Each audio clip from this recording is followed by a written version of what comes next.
A Justice League movie is something I've been waiting for almost my entire life. The animated series play a huge part in my childhood, and these characters means the world to me. So of course I was excited to see this movie, and I want it a lot. I want it a lot, a lot. Watching Justice League is like flipping through the comic pages and just seeing them come to life, like on the big screen. And you just know for a fact that the filmmakers are big fans of the source material. They treat them with such respect, but at the same time they know when and where to have fun with it a little bit. And that word made for a perfect segue to my next point. Fun.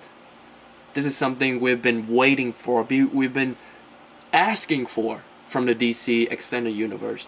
We've got glimpses of that in Wonder Woman, but boy oh boy, you're gonna get a lot of that in this movie. From the sharp dialogue that is very Joss Whedon-y, I guess, to the amazing action sequences, and to just some of the littlest, if that even a word, you know, like character moments, like when the league members just talking to each other and the chemistry are just on point. Stuff like that put a big ass smile on my face. The league member are portrayed fantastically in this movie, and I will get to them later. Right now I want to give one man all the credit he deserves. That man is Zack Snyder. Ever since Batman v Superman, people, critics, and some fans have been pointing their fingers at him. But the problem with Batman v Superman wasn't him at all. It was just the studio just cutting his vision into the mess that was the theatrical cut. Zack Snyder is not like the best filmmaker in the world, but he's a great visual artist. He has an eye for, you know, like how you should turn that comic book page into a movie scene. He knows how to do that, and he really got a chance to show his talents in this film. Justice League is filled with beautiful, epic imageries that will remind you of a comic book you might have read, a video game you might have played, or an animation you might have watched when you were a kid. All the characters got the chance to shine in this film.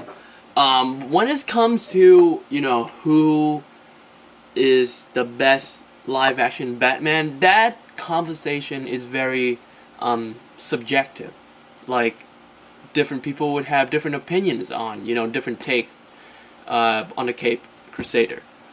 But I can tell you guys with confidence that this Batman, Batfleck, in this movie is the most comic book accurate Batman we have ever seen. Aquaman is just so cool and so likable. He's probably one of the coolest movie characters this year. And the visual effect for Atlantis is just amazing. Like, I was worried because, you know, like everything is underwater. I was worried like how is this gonna look, but it looks very impressive. Cyborg actually has a huge role to play in this film, and I thought Ray Fisher did a great job, especially when this is his first feature film, I believe, and I thought the actor did a wonderful job portraying this character. Booyah! The Flash, with the coolest power in the group and a wicked sense of humor, stole every single scene he's in. And you better not mess with Wonder Woman, like ever. Unless your goal is to get your ass beat, then please be my guest. And Superman,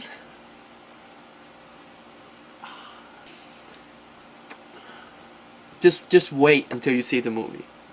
I won't say anything about Superman, but just wait until you see the damn movie. One of my favorite things about this movie is that it doesn't feel like a setup. You know, that's the mistake that almost every studio is making right now. I'm looking at you, Dark Universe, The Mummy. But anyways, there are things in this movie that will be referenced in future movies, much like The Avengers. But it genuinely felt like, you know, people like Jeff Johns, Zack Snyder, and all those people, they had a story to tell. They had a good story to tell.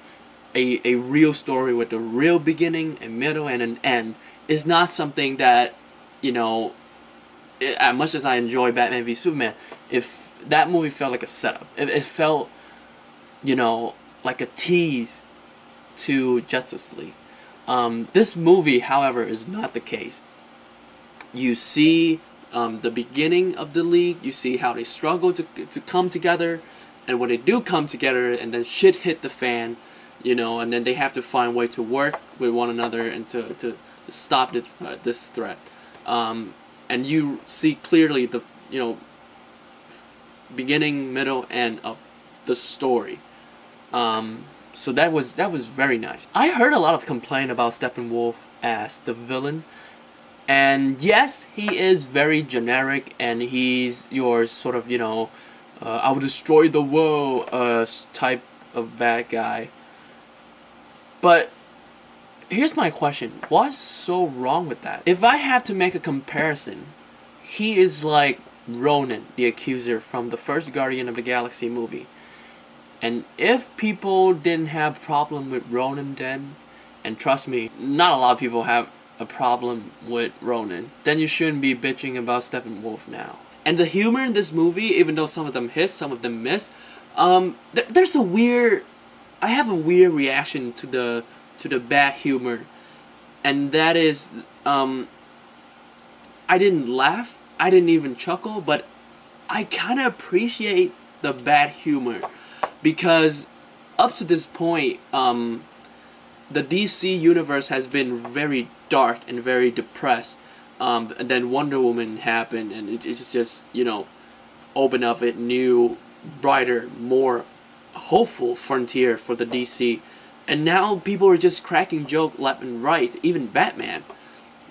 So when the joke didn't land, I appreciate that because I can see the attempt. Like, they try to make the DC universe less, you know, greedy. They try to make it lighter. It's like you know someone who is all, you know, very sad, very depressed all the time, and then all of a sudden one day they just sort of light up and they making all these jokes, and even though you don't find all of them funny, you still appreciate that. You see what I mean? Let's say you know someone who is like always funny, always making jokes. So when they make a bad joke, it's like, oh, come on, really? But if you know someone who's like, you know, are like, oh my god, I'm blah, blah, blah, and then one day they're just like so lively and so, you know, funny and just, or at least trying to be funny, you appreciate their attempt. But you guys know what I'm talking about. One thing I want to point out though is that the editing in the first act is kind of choppy.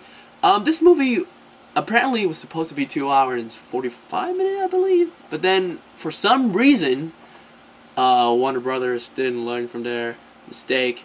They cut it down to 2 hours. It's not, you know, like the cut is not as bad as Batman v Superman first act for say, but I still notice it. I've been editing my own short films for a while, so like when there's a weird, unnatural cut, I notice that. But it's just the first act, and the score from Danny Elfman, it's just so underwhelming. Like, there are certain things in the past that I want to see make a comeback in this movie. Music wise, there's a lot of great stuff in the past that I want to hear, but Danny Elfman's score just kind of I don't know, like I want a lot more from the score, and it just left me very disappointed. Guys, listen, as someone who's been waiting for this movie for almost 20 years, I had an absolute blast. Was it perfect? No. But was it a damn good superhero flick? And did I have a great time? Fuck yes. They got the characters so right. And the DCEU should have no problem going forward. 2017 has been a great year for comic book movie, and I'm glad it ended on a high note. I'm gonna give Justice League a 9 out of 10. That second post-credit scene though, oh, it's straight fire. Hey guys, thank you for watching my review. I really enjoyed the movie, and in the comment section, let me know how you feel about this movie if you saw it. Well, it's kind of early, so probably not a lot of you have seen the movie. But if you have, let me know how you feel about the movie without spoiling anything. And if you like my review, click the like button, subscribe to me if you want to see more review of superhero and other awesome movie like this. And with that being said, I'll see you soon.